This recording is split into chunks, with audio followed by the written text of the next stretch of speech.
नमस्कार, मी भाऊ तोरसेकर. तुम्ही बघत आहात प्रतिपक्ष. मित्रांनो, मला खात्री आहे की या विषयाचं शीर्षक बघितल्यानंतर तुमच्यातल्या अनेक लोकांनी आश्चर्य मनातल्या मनात व्यक्त केलं असेल की अब्राहम लिंकन शरद पवारबद्दल कशाला बोलतील. शरद पवार महाराष्ट्रातले आहेत आणि अब्राहम लिंकनचा जो काळ आहे त्यानंतर जवळजवळ एका शतकापेक्षा अधिक काळाने शरद पवारांचा जन्म झाला असेल तर शरद पवारांना लिंकन ओळखतच नसणार. मग शरद पवारांबद्दल लिंकन काय बोलले हा प्रश्न तुमच्या मनात येईल आणि तो स्वाभाविक आहे.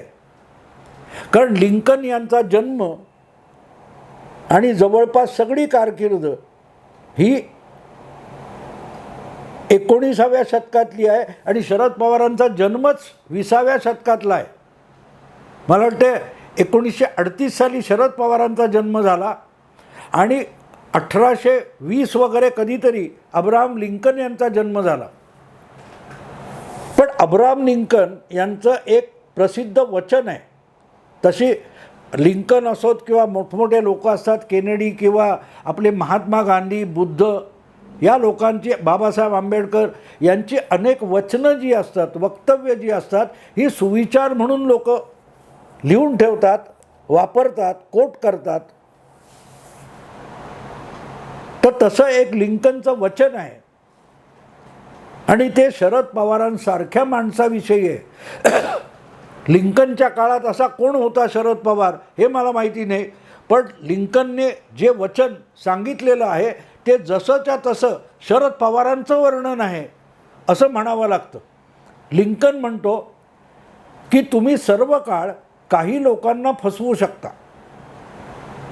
म्हणजे 70, 80, 50 वर्ष तुम्ही सगळ्या लोकांना, सर्व या सगळ्या काळामध्ये तुम्ही ठराविक मोजक्या लोकांना भ्रमात ठेवू शकता, खोटं बोलू शकता आणि त्यांना खोटं पटवून पण देऊ शकता.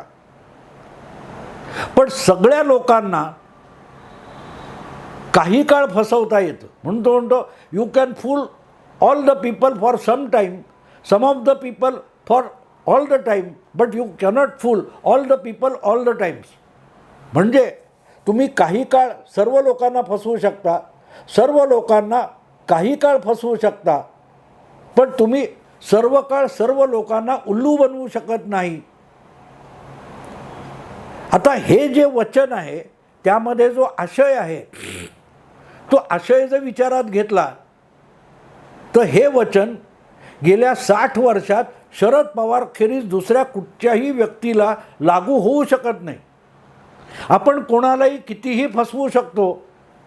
या एका अढळ श्रद्धेवर शरद पवारांनी भारताच्या आणि महाराष्ट्राच्या 6 दशकांच्या राजकारणामध्ये आपला प्रभाव पाडलेला आहे.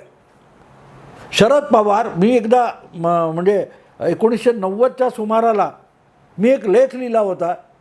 त्या लेखाचं शीर्षकच होतं हरिश्चंद्र तारामती ते शरदचंद्र बारामती.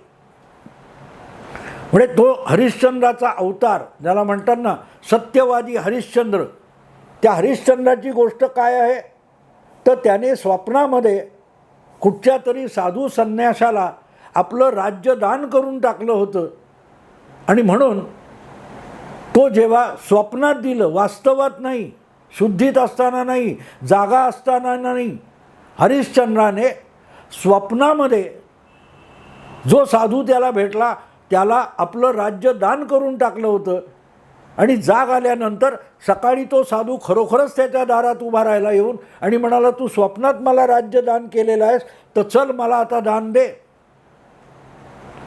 तो स्वप्नात दिलेला शब्दसुद्धा हरिश्चंद्राने जागेपणी पाळला. याला हरिश्चंद्र म्हणतात, जे नाव त्याच्या पत्नीसकट जोडलं जातं, हरिश्चंद्र तारामती.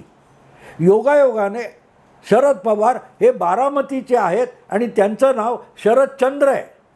म्हणून हरिश्चंद्र तारामती आणि शरदचंद्र बारामती असा मी तो शब्दप्रयोग केला होता. आणि मी त्या लेखामध्ये म्हटलं होतं की ही 2 टोकं आहेत मानवी जीवनातली, ही 2 टोकं आहेत हरिश्चंद्र तारामती आणि शरदचंद्र बारामती. अर्थात बारामती हे शरद पवारांच्या पत्नीचं नाव नाही आहे, पण त्यांच्या मतदारसंघाचं कर्मभूमीचं नाव बारामती आहे आणि योगायोगाने शब्द जुळणार आहेत. पण हरिश्चंद्र जो आहे, राजा हरिश्चंद्र, त्याची ख्याती अशी आहे की तो स्वप्नात दिलेला शब्दसुद्धा वास्तवात जागेपणी पाळतो. आणि त्याचं उलटं टोक शरद पवार आहे की जे जागेपणी दिलेला शब्दसुद्धा स्वप्नामध्ये सुद्धा पाळत नाहीत. तुम्ही स्वप्नात गेलात शरद पवारांच्या आणि म्हणाल किंवा तुम्ही मला असा असा शब्द दिला होता, त्याचं स्वप्नात तरी पालन करा. शरद पवार त्याचा इन्कार करतील की नाही नाही, मी जागेपणी दिला असेल, पण तू आत्ता स्वप्नात आलेला आहेस, जागेपणी आलास तर विचार करू. म्हणून स्वप्नात देखील शरद पवार जागेपणी दिलेला शब्द पाळणार नाहीत. ही दोन टोकं आहेत. आणि म्हणून शरद पवार या माणसाचा स्वभाव आपल्याला समजून घ्यावा लागतो. तो स्वभाव असा आहे की आपण सराईतपणे सगळ्या जगाला उल्लू बनवू शकतो. म्हणून रोजच्या रोज काहीतरी खोटं बोलल्याशिवाय मला वाटतं शरद पवारांना अन्न पण पचत नसावं. आणि सराईतपणे कितीही वेळ झाला तरी खोटं बोलायचं. 2000 म्हणजे तुम्ही कतार काढली तर अख्खं पुस्तक शरद पवारांच्या खोटारडेपणावर लिहावं लागेल, तरीही खोटी संपणार नाहीत. 2019चे निकाल लागल्यानंतर काय म्हणाले शरद पवार? आम्हाला विरोधी पक्षात बसायचा कौल दिला आहे आणि तरीही त्यांनी युती फोडली आणि ते आपल्या पक्षाला, आपल्या सहकाऱ्यांना घेऊन सत्तेत आले. 2014च्या विधानसभा निकालानंतर शिवसेनेचे पंख छाटायचे, बार्गेनिंग कपॅसिटी संपवायची म्हणून त्यांनी परस्पर भाजपने न मागितलेला पाठिंबा सरकार बनवण्यासाठी भाजपला देऊन टाकला आणि जाहीररित्या काय सांगितलं की महाराष्ट्राला मध्यावधी निवडणुका परवडणार नाहीत. म्हणून मध्यावधी निवडणुका व्हायचा संबंध काय येतो? निकाल पूर्ण पण झालेले नव्हते, पण शिवसेना आणि भाजप यांच्यात वितुष्ट आहे ते वाढवायचं यासाठीच ही भूमिका घेतली. पण जगाला काय सांगितलं की मध्यावधी निवडणुका परवडणार नाहीत आणि 5 वर्षानंतर आपण तेव्हा या दोन पक्षातलं भांडण वाढावं म्हणूनच असं वागलो हे पण सांगून टाकलं. म्हणजे खोटं केव्हा बोललो ते पण शरद पवारांनी सांगून टाकलं. मुद्दा असा आहे मित्रांनो की हा माणूस जागेपणी आणि स्वप्नात सुद्धा खोटं बोलतो आणि खोटं वागतो. हे आमच्यासारखे मोजके लोक गेली 25-30 वर्ष टाहो फोडून सांगतायत.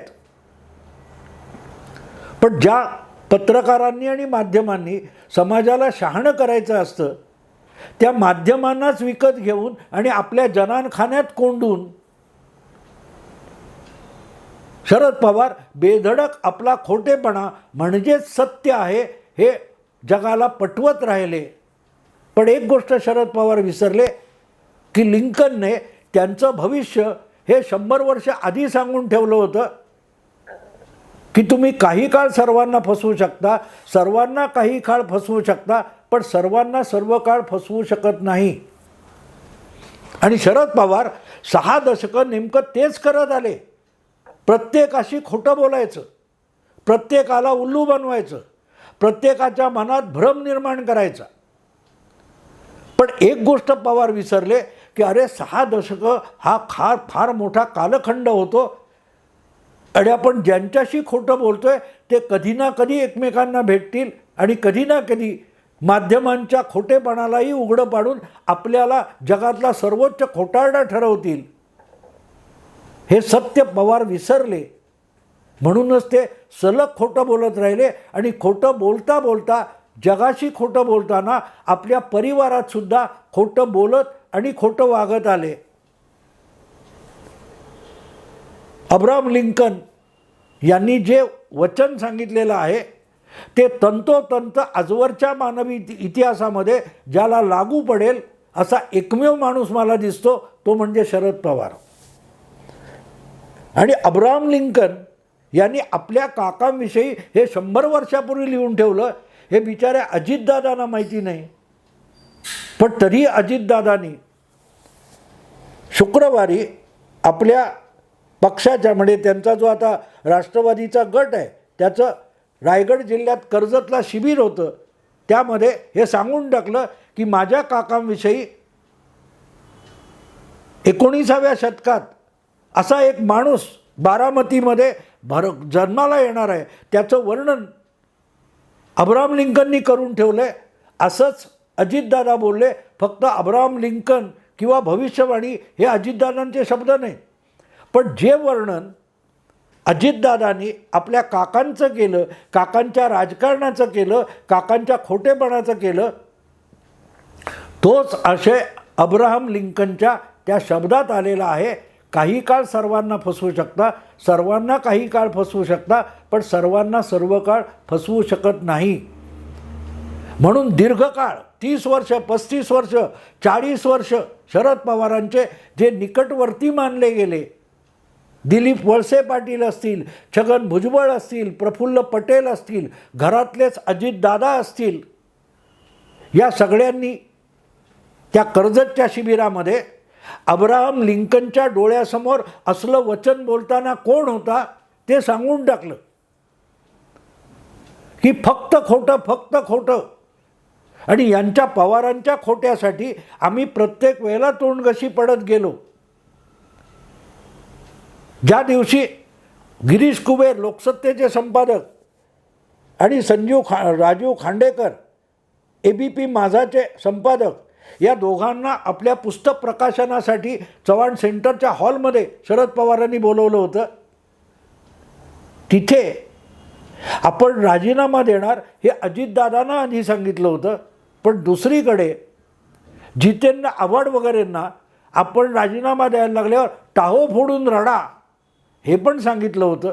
म्हणजे किती नाटक करतो माणूस, याला एक सांगायचं, त्याला एक सांगायचं.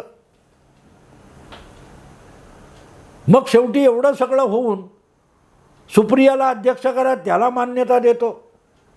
म्हणजे किती खोटं सहन करायचं हे आता अजितदादांना आणि प्रफुल्ल पटेल यांच्यासारख्या दीर्घकालीन सहकाऱ्यांनासुद्धा त्याचा कंटाळा आला, त्याचे दुष्परिणाम भोगण्याचा कंटाळा आला.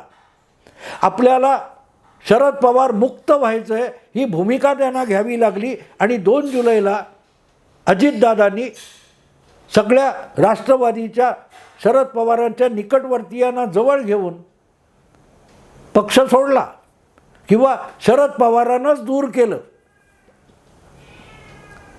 हे लक्षात घेण्यासारखं आहे मित्रांनो. अजितदादांनी जे सांगितलं हे आमच्यासारखे शरद पवारांचे जे दीर्घकालीन टीकाकार आहेत हे सातत्याने सांगत आले की शरद पवार झोपेत आणि स्वप्नात सुद्धा खरं बोलत नाहीत, वास्तवात खरं बोलणं आणि वागणं सोडूनच द्या. त्याचीच पुनरुक्ती अजितदादांनी कर्जतच्या शिबिरामध्ये केली, जे एक अब्राहम लिंकनचं वचन आहे. हे जर शरद पवारांनी समजून घेतलं असं अब्राहम लिंकनचं वचन, तर इतकं दीर्घकाळ आणि सगळ्यांची सातत्याने फक्त खोटं बोलणं त्यांनी केलं नसतं. अजितदादांनी दाखवला आनंद परांजपे इथे बसलाय, मला सांगितलं मी राजीनामा देणार आणि त्यांना सांगितलं तुम्ही तमाशा करा, नौटंकी करा. आम्ही गेलो हे चुकीचं असेल तर आम्हाला सांगितलं तुम्ही जा, सत्तेत जा, नंतर आपण हळूहळू बघू. म्हणजे आपल्याला, आणि मी व्हिडिओ केलेला आहे, शरद पवारांनी गेम केला असेल तर तो सुप्रियाताईंचा केला आहे. कारण सुप्रियाताईंना अंधारात ठेवलं आणि अजितदादा वगैरे सगळ्या आपल्या निकटवर्तीयांना भाजपच्या महायुतीत पाठवून दिलं, सत्तेत भागीदारी करायला पाठवलं. आणि इकडे आपल्याच मुलीला उल्लू बनवत शरद पवार पार निवडणूक आयोगात जात आहेत, सुप्रीम कोर्टात जात आहेत. तेव्हा गेम केला असेल तर तो सुप्रियाताईंचा केला. हा मी व्हिडिओ यापूर्वी केलेला आहे, व्हायरल झालेला आहे. तुम्हाला पाहिजे तर आणखीन 4 महिने मागे जा, तुम्हाला तो व्हिडिओ मिळेल. सांगायचा मुद्दा असा आहे मित्रांनो की माणूस थोडंसुद्धा डोकं ठिकाणावर ठेवू इच्छित नाही. अरे कधीतरी आपण ज्या ज्या लोकांशी खोटं बोलतोय ते कधीतरी समोरासमोर आले आणि एकमेकांना भेटले आणि एकाच गोष्टीबद्दल बोलायला लागले तर आपला खोटेपणा उघडा होईल. अजितदादा, भुजबळ, प्रफुल्ल पटेल, आनंद परांजपे हे जे कोणी लोक आहेत हे एकमेकांसमोर आले आणि बोलता बोलता विषय निघाला, अरे मला साहेबांनी हे सांगितलं, अरे तुला साहेबांनी हे सांगितलं, आपण उघडे पडू. याची भीती का वाटत नाही? याला सराईत खोटारडेपणा म्हणतात.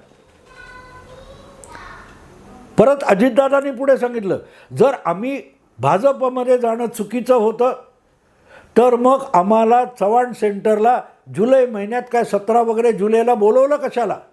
आणि लक्षात घ्या, हे मी त्याच्यावर पण व्हिडिओ केला होता, शरद पवारांनीच या लोकांना भेटायला बोलवलेलं आहे.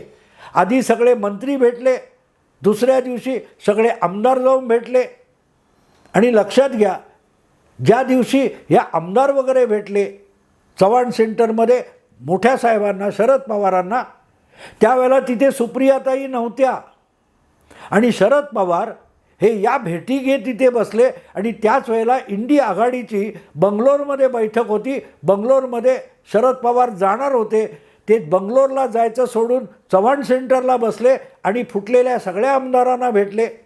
आणि त्यांना सांगितलं की ठीक चाललंय, बरोबर चाललंय, पुढे काय होतं आपण बघू. म्हणजे शरद पवारांच्याच आशीर्वादाने राष्ट्रवादी काँग्रेसमध्ये ही फूट पडली किंवा शरद पवारांनीच पाडली आहे. स्वतः इकडे बसायचं आणि आपले सगळे सवंगडी तिकडे पाठवून द्यायचे, हे निव्वळ ढोंग आणि नाटक आहे. हे मी वारंवार सांगत आलो. 2 जुलैच्या नंतर त्याच्यावर अजितदादांनी कर्जतच्या मेळाव्यामध्ये शिक्कामोर्तब केलं. इकडे आपल्याला एक सांगायचं, बाहेर जगासमोर वेगळं सांगायचं. किती धरसोड, किती धरसोड. तुम्ही जा तिकडे, मी राजीनामा देतो. हे मी वारंवार सांगत आलोय. मी आज नव्याने बोलतोय की अजितदादा नवीन बोलले असं मला काहीही वाटत नाही. माझे व्हिडिओ गेल्या वर्षभरातले काढून बघा, कमीत कमी 1 डझन व्हिडिओ तुम्हाला मिळतील. शरद पवार सगळ्यांची खोटं बोलत आहेत, सगळ्यांना एकमेकाविरुद्ध बोलत आहेत, एकमेकाविरुद्ध दाणे टाकून कोंबड्या झुंजवत आहेत. आजपर्यंत इतर पक्षातले किंवा दुसऱ्या आपल्या विरोधी पक्षातल्या लोकांना पवारांनी झुंजवलं, आता ते पक्षातल्या लोकांनासुद्धा झुंजवत आहेत. अगदी पवार कुटुंबातल्या लोकांनासुद्धा झुंजवत आहेत. हा आरोप मी यापूर्वीच्या व्हिडिओमध्ये बेधडक केलेला होता आणि त्यावर अजितदादांनी एक प्रकारे शिक्कामोर्तब केलं. कारण शरद पवार जे धादांत खोटं बोलतात हे मराठी मीडियाला दिसत नसलं तरी माझ्यासारख्या मोजक्या पत्रकारांना दिसतं आणि ते बोलायचं धाडस आम्ही दाखवतो.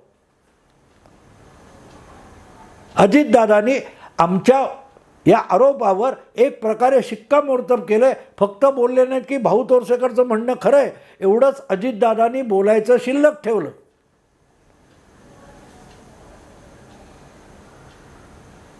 वर्षानुवर्ष अब्राहम लिंकन यांचं ते वचन अनेकांनी कोट केलेलं आहे, अनेक ठिकाणी सांगितलेलं आहे. पण ते काल्पनिक होतं का? नाही. अब्राहम लिंकन किंवा त्यांच्यासारखी मोठी माणसं, महात्मे जे असतात हे दूरदृष्टीचे असतात, विशेष दृष्टीचे, दिव्य दृष्टीचे असतात. आणि त्यामुळे पृथ्वी तलावर शरद पवारांसारखा माणूस जन्माला येईल आणि तो कसा वागेल याचं वर्णन अब्राहम लिंकनने करून ठेवलं आपल्या त्या वचनातून, असं म्हणावं लागेल. कारण मला तरी त्या वचनाशी इतका जुळणारा मिळणारा माणूस दुसरा कोणी दिसत नाही जितके शरद पवार त्या वचनाच्या व्याख्येमध्ये 100% बसतात आणि 100% उघडे पडलेले आहेत. सर्वांना सर्व काळ प्रफुल्ल पटेल, कोण असतील ते बाकीचे, अजितदादा, छगन भुजबळ, हे सगळे आता शरद पवारांवर जो हल्ला चढवत आहेत, शरद पवारांचं खोटं चव्हाट्यावर आणत आहेत, ते बघितलं की अब्राहम लिंकनचं वाक्य सगळंच्या सगळं कार्यकर्त्यांना सर्व काळ उल्लू बनवलं, मोजक्या नेत्यांना ठराविक काळासाठी उल्लू बनवलं. आणि त्यातून जी हिंमत वाढली, त्यामुळे आपण सर्व काळ सगळ्यांना उल्लू बनवू शकतो, खोटं बोलू शकतो, ह्याचा आत्मविश्वास शरद पवारांमध्ये वाढत गेला. आणि त्यातूनच उतार वयामध्ये आपली राजकीय कारकीर्द संपण्याचा काळ आला असताना शरद पवारांनी स्वतःचंच वस्त्रहरण करून घेतलं आहे. कदाचित असंही असेल की त्यांच्याच लाडक्या कन्येने आपल्या हटवादीपणातून आपल्याच पित्याचं या उतार वयामध्ये पूर्णपणे वस्त्रहरण करून टाकलंय असं म्हणता येईल. त्यासाठी अजितदादांना किंवा भुजबळ पटेल इत्यादिकांना दोष देता येणार नाही. पण अब्राहम लिंकन यांच्या त्या वचनाच्या व्याख्येत बसणारा माणूस महाराष्ट्रातच आपल्याला सापडावा. हे आता सुदैव म्हणायचं की दुर्दैव तुम्ही ठरवा. मी इथेच थांबतो. आवडलं लाईक करा, शेअर करा, सबस्क्राईब करा. नमस्कार.